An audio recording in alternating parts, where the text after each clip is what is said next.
നേരത്തെ ഉണ്ടായിരുന്ന ഉപതെരഞ്ഞെടുപ്പിനേക്കാളുമൊക്കെ വലിയ പ്രക്ഷുബ്ധമായി തീരുകയാണ് നിലമ്പൂർ ഉപതെരഞ്ഞെടുപ്പ്. പ്രത്യേകിച്ചും സ്വരാജിൻ്റെ ഒരു സർജിക്കൽ വരവോടുകൂടി അൻവറും ഒരു പ്രധാന ഫാക്ടറായിട്ട് തന്നെ നിലമ്പൂരിൽ നിൽക്കുന്നുണ്ട്. അൻവറിനെ നമുക്ക് ഒരിക്കലും മാറ്റി നിർത്താനും പറ്റില്ല. മമതാ ബാനർജിയെ അടക്കം നിലമ്പൂരിൽ ഇറക്കാനായിട്ട് ക്യാമ്പയിൻ ചെയ്യാനായിട്ട് മമതാ ബാനർജി, മഹുവ മൊയ്ത്രയെ പോലുള്ളവരൊക്കെ വരാൻ സാധ്യതയുണ്ടെന്ന് കേൾക്കുന്നു. സത്യമാണോ?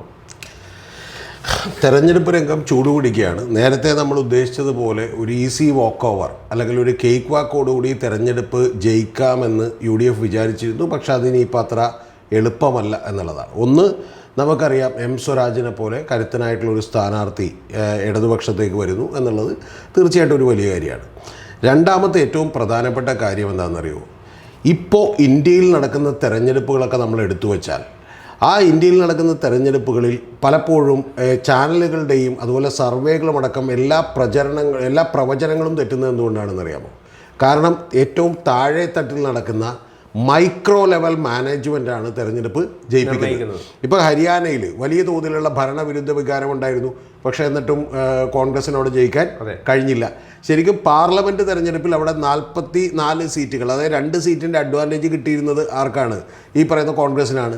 മഹാരാഷ്ട്രയിൽ 48 സീറ്റിൽ 31 സീറ്റും മഹാരാഷ്ട്രയിലുള്ള കോൺഗ്രസിൻ്റെ നേതൃത്വത്തിലുള്ള സഖ്യം പിടിച്ചു. പക്ഷേ എന്നിട്ടും അത് എന്ത് ചെയ്തില്ല, 4 മാസം കഴിഞ്ഞപ്പോഴത്തേക്കും തെരഞ്ഞെടുപ്പ് മാറി. അപ്പോൾ ഇവിടെ പ്രധാനപ്പെട്ട വിഷയമെന്ന് പറയുന്നത് ഈ തെരഞ്ഞെടുപ്പിൽ കേരളം കാണാൻ പോകുന്ന ഏറ്റവും വലിയ മൈക്രോ ലെവൽ മാനേജ്മെൻറ്റിന് CPM-ഉം ഇടതുപക്ഷവും തയ്യാറെടുക്കുന്നു എന്നാണ് ഞാൻ വിചാരിക്കുന്നത്. എന്ന് പറഞ്ഞാൽ പുറമേയുള്ള പ്രചരണങ്ങളിലൊക്കെ നമുക്ക് ഈക്വലാണെന്ന് തോന്നുമെങ്കിൽ പോലും താഴെ തട്ടിലുള്ള ആളുകളെ ഓരോ സ്ഥലങ്ങളിലും, ഇപ്പോൾ ചുങ്കത്തറയാണെങ്കിലും അല്ലെങ്കിൽ കരുവേലിയാണെങ്കിലും അവർക്ക് പ്രാമുഖ്യമുള്ള പഞ്ചായത്തുകളാണെങ്കിലും പല പഞ്ചായത്തുകളിലും എങ്ങനെയാണ് വോട്ടുകളെ സ്വാധീനിക്കാൻ കഴിയുക എന്നുള്ളത് മനസ്സിലാക്കി ബൂത്ത് ലെവലിൽ എണ്ണയിട്ട മെഷീനറി പോലെ CPM-ൻ്റെ ഒരു ചക്രം ചലിച്ചു തുടങ്ങും എന്നുള്ളതാണ് ഈ തിരഞ്ഞെടുപ്പ് കാണാനിരിക്കുന്നത്. അത് എത്രത്തോളം വ്യത്യാസമുണ്ടാകും എന്നുള്ളതാണ് ഒരു കാര്യം. അതിൽ ആര്യാൻ ഷൗക്കത്തിനെതിരെ വ്യക്തിപരമായത് മുതൽ തീർച്ചയായിട്ടും പൊളിറ്റിക്കലായിട്ടുള്ള ആരോപണങ്ങൾക്ക് വരെ അവർ ഉണ്ടാവുകയും കൂടുതൽ ഇവരുടെ നേട്ടങ്ങളൊക്കെ ഉയർത്തി കാണിക്കുകയും ചെയ്യും. നേട്ടങ്ങളൊക്കെ ഒരുപാട് ഉയർത്തി കാണിക്കാനുണ്ട്. ഇപ്പോൾ 200 കോടി രൂപയിലധികം അവിടുത്തെ ബൈപ്പാസിന് കൊടുത്തിട്ടുണ്ട്. അങ്ങനെ നിരവധി നേട്ടങ്ങളുണ്ട്. രണ്ടാമത്തെ അടുത്ത പ്രശ്നം എന്താണെന്ന് വെച്ചാൽ PV അൻവർ അവിടെ മത്സരിക്കുകയാണെങ്കിൽ PV അൻവർ എന്ന് പറയുന്നൊരു ഫാക്ടർ അവിടെ വലിയൊരു ഫാക്ടറാണ്. കാരണം PV അൻവർ ആണ് യഥാർത്ഥത്തിൽ അവിടെ മലയോര ജനതയ്ക്ക് വേണ്ടി അവരുടെ കാട്ടുമൃഗങ്ങൾ അവരെ ആക്രമിക്കുന്നതിനെതിരെ ജയിലിൽ പോയിട്ടുള്ള ഒരാൾ, അല്ലെങ്കിൽ അദ്ദേഹമാണ് അവിടുത്തെ വനപാലകർക്ക് വലിയൊരു നിയമം അനുകൂലമായി നടപ്പിലാക്കാൻ കേരള സ്റ്റേറ്റ് ഗവൺമെൻറ് ശ്രമിച്ചിരുന്നു. അതായത് പോലീസിൻ്റെ അധികാരങ്ങൾ പോലും കൊടുത്തുകൊണ്ട് അവർക്ക് വേണമെങ്കിൽ ആളുകളെ അറസ്റ്റ് ചെയ്യാം എന്ന് പറയുന്നൊരു നിയമം വന്നിരുന്നു. അപ്പോൾ ഇത്തരം നിയമങ്ങളെല്ലാം അതിനിശ്ചിതമായി ചോദ്യം ചെയ്തത് PV അൻവറാണ്. ആ PV അൻവർ അത് ചോദ്യം ചെയ്തു എന്ന് മാത്രമല്ല, PV അൻവറിനോടൊപ്പം നിൽക്കാനായിട്ട് ക്രിസ്ത്യൻ സഭകൾ കൂടി തയ്യാറായി എന്ന് പറയുന്ന ഒരു പ്രശ്നമുണ്ട്.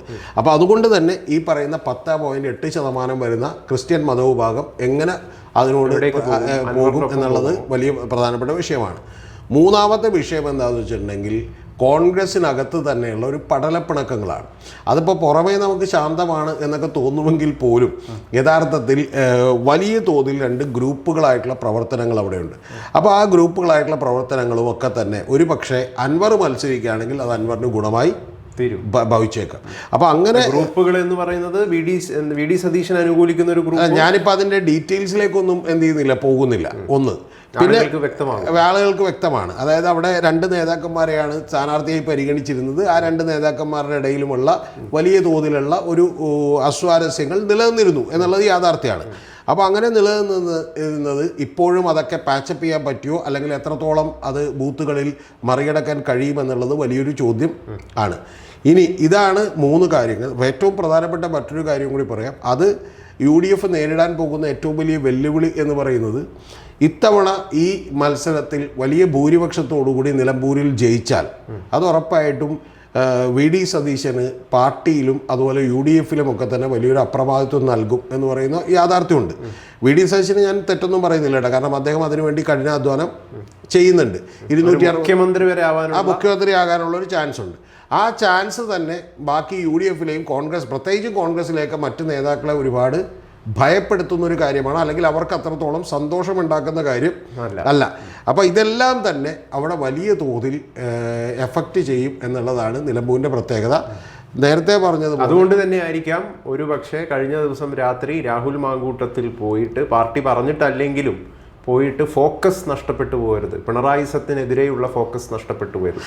അല്ല, ഞാൻ ഉറപ്പായിട്ടും വിചാരിക്കുന്നത് PV അൻവർ മത്സരിക്കുമെന്ന് ഞാൻ ഇന്നലെ രാവിലെ തന്നെ എൻ്റെ ചില സുഹൃത്തുക്കളോട് പറയുകയും ഞാൻ അതിൻ്റെ പുറത്ത് വീഡിയോ ചെയ്യുകയും ചെയ്തതാണ്. കാരണം PV അൻവർ അദ്ദേഹത്തിന് എനിക്ക് നന്നായിട്ട് അറിയാം, പക്ഷെ ഞാൻ വിളിച്ചില്ല, അദ്ദേഹത്തെ മനഃപൂർവ്വം വിളിക്കായിരുന്നതാണ്. കാരണം അദ്ദേഹം വിളിച്ചൊരു കാര്യം വ്യക്തിപരമായി എന്നോട് പറഞ്ഞാൽ ഇത് ഉറപ്പായിട്ടും എനിക്കത് വീഡിയോ ചെയ്യുമ്പോൾ ബുദ്ധിമുട്ടാണ്, എനിക്കത് പുറത്ത് പറയാൻ പറ്റില്ല.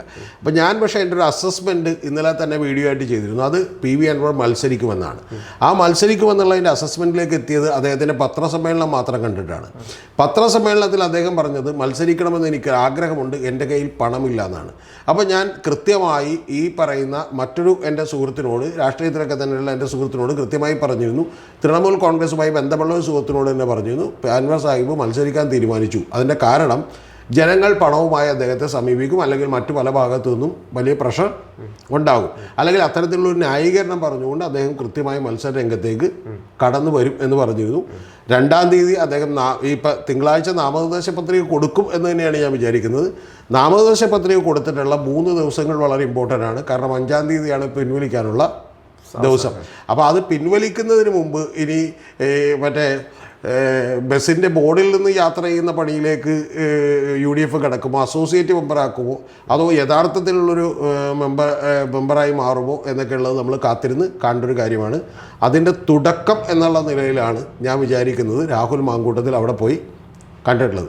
രാഹുൽ മാങ്കൂട്ടത്തിൽ പറയുന്നതിനൊന്നും വലിയ അർത്ഥമൊന്നുമില്ല. കാരണം രാഹുൽ മാങ്കൂട്ടത്തിൽ പറയാൻ പറ്റൂട്ടെ, ഞാൻ അദ്ദേഹത്തെ വിമർശിക്കുന്നൊന്നുമില്ല. അല്ല, സുഹൃത്തായതുകൊണ്ടല്ല, അദ്ദേഹത്തിന് വേറെ വഴിയൊന്നുമില്ല, അങ്ങനെ പറയാൻ പറ്റും. എൻ്റെ സുഹൃത്തല്ല രാഹുൽ മാങ്കൂട്ടത്തിൽ, ഞാൻ സംസാരിച്ചിട്ടൊന്നുമില്ല. പക്ഷേ രാഹുൽ മാങ്കൂട്ടത്തിൽ ചെന്നിട്ട് പറഞ്ഞേക്കണത് ഞാൻ ഇത് പറയാൻ വേണ്ടി മാത്രം പോയതാണ്. അതായത് പിണറായിത്തിനെതിരെ ഏറ്റവും കൂടുതൽ ബുദ്ധിമുട്ടുകൾ അനുഭവിച്ച ഒരാളാണ് ഞാൻ. 40 ദിവസത്തോളം എന്നെ ജയിലിൽ പിടിച്ചിട്ടതാണ്. അദ്ദേഹവും പിണറായിത്തിനെതിരെ സംസാരിച്ചിരുന്ന ഒരാളാണ്.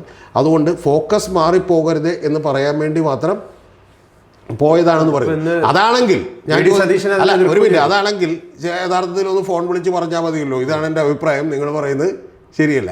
പക്ഷെ അവിടെ ചെന്ന് കണ്ടു എന്ന് പറയുമ്പോൾ സ്വാഭാവികമായിട്ടും ഞാൻ പറയുന്നത് 100% VD സതീശനോ അല്ലെങ്കിൽ അടൂർ പ്രകാശോ അല്ലെങ്കിൽ ഈ പറയുന്ന ഷാഫി പറമ്പിലിനെ ഒന്നും അറിവില്ലാതെ ഒരു കാരണവശാലും രാഹുൽ മാങ്കൂട്ടത്തിൽ അവിടെ ചെല്ലില്ല. VD സതീശൻ ഇന്ന് വന്ന് പറയുന്നത് വെറും ഒരു പൊടിയിടൽ മാത്രമാണ്, കണ്ണിൽ പൊടിയിടൽ. അല്ല, VD സതീശൻ രാഷ്ട്രീയമാണല്ലോ ഗൗതം, ഇത് ഇങ്ങനെയൊക്കെയല്ലേ എല്ലാവർക്കും പറയാൻ പറ്റുള്ളൂ. അല്ലാതെ ഇപ്പം ഞാൻ എന്ത് ചെയ്തു, ഇപ്പം M സ്വരാജ് പറഞ്ഞേക്കണത് അവിടെ പോയി രാഹുൽ മാങ്കൂട്ടത്തിൽ കാല് പിടിച്ചു എന്നാണ്. അതുപോലെ M സ്വരാജിന് പറയാൻ പറ്റുള്ളൂ. ഞങ്ങൾ പോയത് തീർച്ചയായിട്ടും, അതായത് VD സതീശനും യഥാർത്ഥത്തിൽ അൻവർ ഇത് നമ്മുടെ കൂടെ വരണമെന്ന് ആഗ്രഹിക്കുന്നുണ്ട്. കാരണം ഒരു തരത്തിലും അൻവറിനെ പ്രകോപിപ്പിക്കാൻ നമ്മൾ ശ്രമിച്ചിട്ടേ ഇല്ല.